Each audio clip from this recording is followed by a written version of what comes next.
سهير محجبه، امها غير محجبه، دخلتي بهذا الموضوع؟ قالت لك شي مره ماما انت لازم تتحجبي؟ نحن من النوع اللي كثير بنحترم بعض وبنحترم اراء بعض، وعندهم الحريه المطلقه بانهم يعملوا الشيء اللي بدهم اياه، لانهم هن مؤسسين صح، وانا عندي ثقه كثير كبيره فيهم، وعندي احترام لمشاعرهم كثير كبير. وبحياتي ما بقول لفلانه مثلا بدها تتحجب مقتنعه، ايه مبروك مام، اعملي فقط ابدا اعملي اللي انت حاسستيه، لانه هي انت، هي شخصيتك، انسي الناس كلها.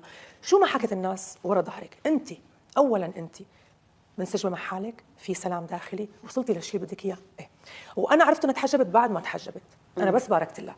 ما زعلتي انه ما أبداً. خبرتك، ما استشارتك؟ ما انا ماني من النوع، قلت لك انا اوبن مايند، هي وحده منهم، انه انا بحترم اولادي بخياراتهم. نعم. يعني مثلا طلع على طب، ما بدها تكمل طب، مثل ما بدك انت، وين شايفه حالك بتدرسي. اي قرار بياخذوه بحياتهم انا ما بتدخل فيه الا اذا كان